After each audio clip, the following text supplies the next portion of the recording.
Oh, all right. Greetings, everybody. Beautiful day. Hope you all are wonderful. Haki Ammi, the Success Scholar. I am here. I'm here. Hope you all are having a happy, beautiful Sunday. Uh, Lots of great things going on out here in the world, of course. So get out and enjoy yourself. Be positive. Be considerate. Be open, continue to learn, grow, share, and get to another level. My name is Haki Ami, the Success Scholar, and I'm broadcasting live on our Raising Consciousness and Capital page on YouTube, as well as Raising Consciousness and Capital on our Facebook group. You definitely can look it up at Haki Ami and other places. And our Twitter is Success Scholar One on Twitter. But definitely wanted to take just really quick, and hopefully you all may or may not be aware, but today is the anniversary of the Million Man March, some 27 years ago. Yes, 27 years ago. Uh, I had my experiences coming.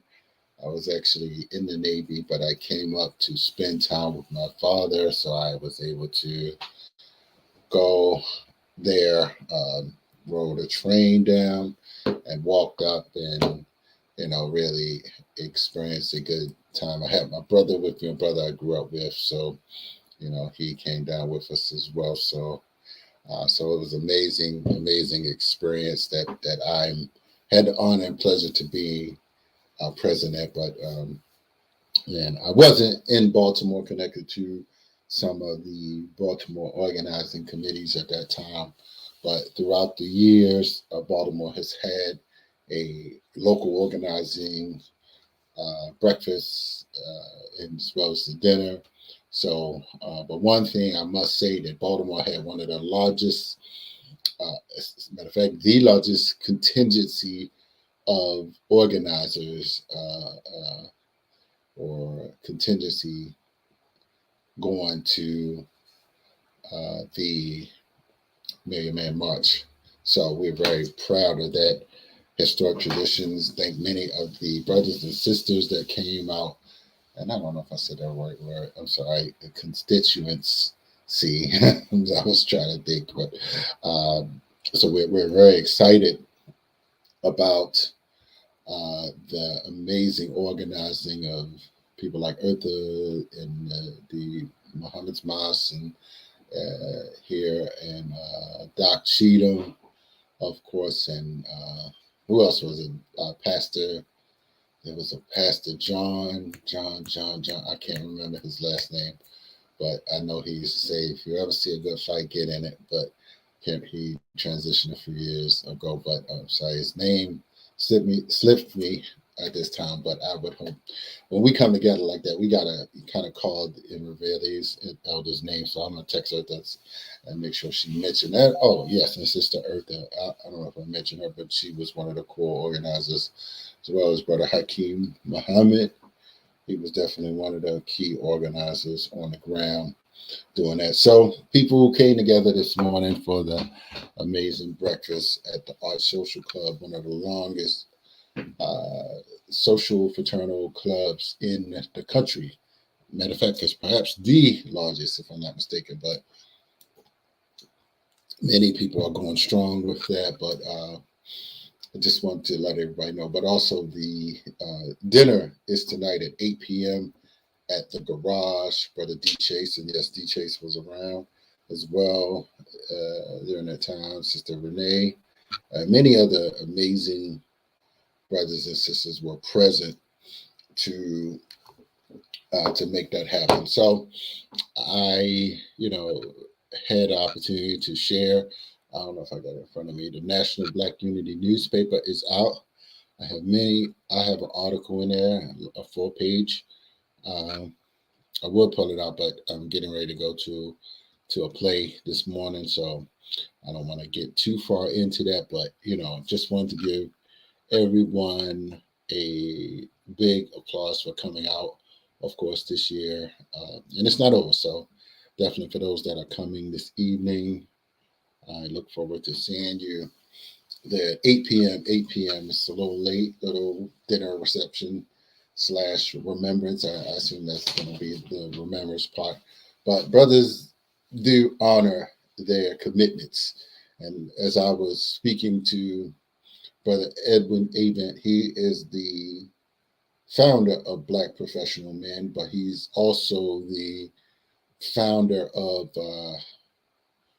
he's the founder of the no, not the founder, but he's on the board of. He's now the president of the Black Collegiate School in Baltimore, which is an independent, a private school in Baltimore. So I had an opportunity to sit down and really just listen to him. Like he's really committed to young black men and putting young black men in position to excel and succeed and to be a valuable asset in this society. And so we have to uphold and applaud individuals like that, that those who have done strategic work within our community.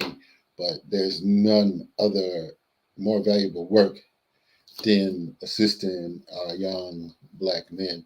He has achieved many great things for himself in the area of real estate and insurance, but now he realizes, and not that he didn't at first, but he certainly has put together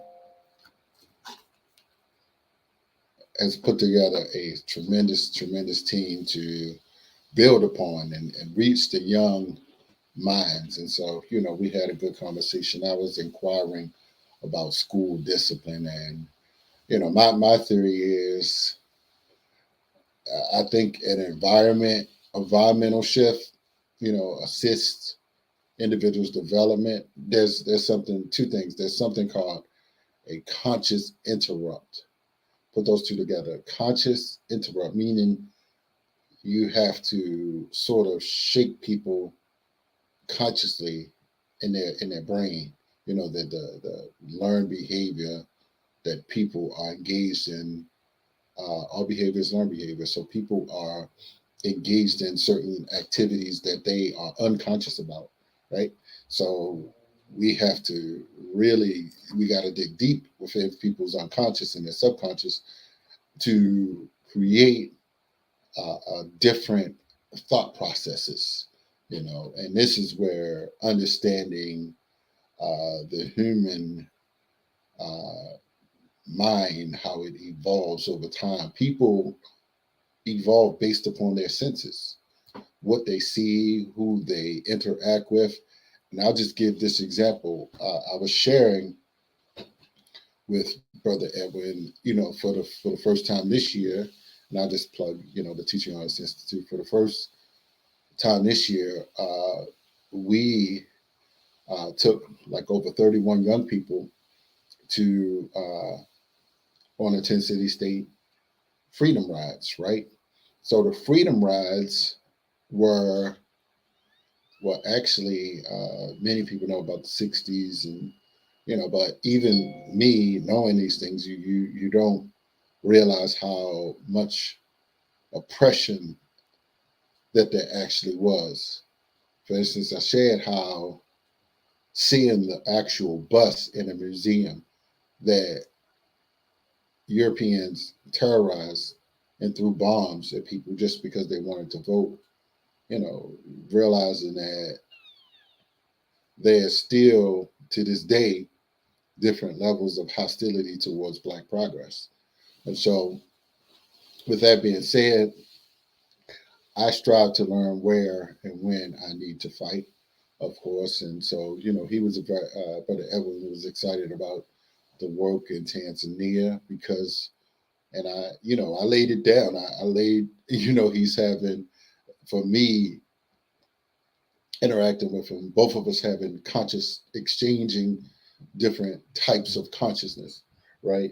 Because he was thinking, he was going over various scenarios about Black men's health, Black men in business, Black men, or not just Black men, but house ownerships amongst housing for Black people and how it has um, went down comparative to 1968 to now. There was a 48% home ownership to 42%.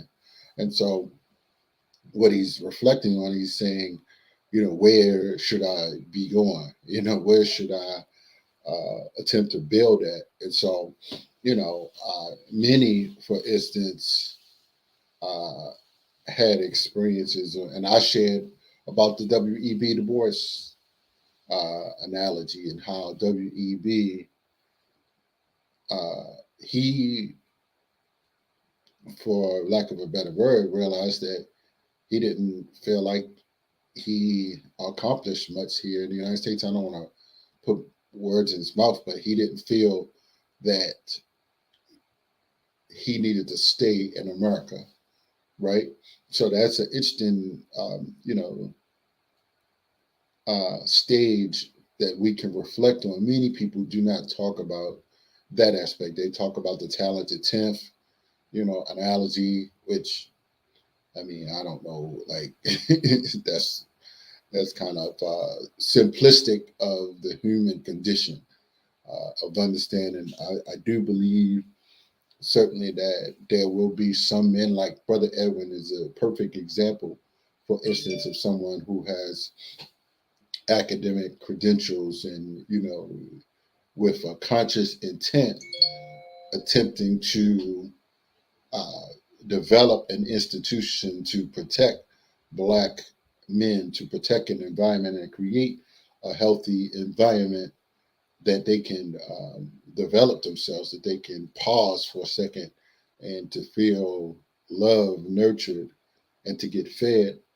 And so we need individuals like that. And so, I'm saying for myself, I'm going to attempt to, I'm going to put it on my calendar to say that I got to do something for the school, for a true, a real built school, a real actual school that's like actually working, an actual building. I mean, there's always going to be politics in an institution, but ultimately we have to look at how do we, you know, give the basics, the basics: food, clothing, shelter, education, medication, self-defense. You mean before three, reading, writing, arithmetic. We got to talk about some of the basic and the basic social etiquette skills and what is good character. Those are some of the definitions that we need to establish in the schools. I was in the school the other day, and on the wall, was this Lakeland Elementary in Cherry Hill in Baltimore, and they had Ubuntu on the wall. I was so happy, and I got to speak to the principal of the school, and he said they were trying to make that logo, like everywhere they see it, they will reflect upon it. I was like, that's powerful. That's powerful for a school principal to be conscious enough um, to do that. So I'm very excited about the history of the Million Man March and the legacy that it left, and just bringing Black men together, that we actually see out here. People can take a time out to share with a few individuals, share what they're doing, connect, reconnect, and shout out to everyone that got National Black Unity newspapers from me. And shout out to Brother Bill Gooden and Malon, everybody that's from the newspaper that were present. So we are excited about what's going on with the Tanzania Black Love Camp. Had a successful tour, and so definitely looking forward to next year, and in Kenya next month, in Kenya in November, and Ghana in December. So we'll see how it goes. But thank you all for joining us here. Long live the spirit of the Million Man March. Yeah, peace.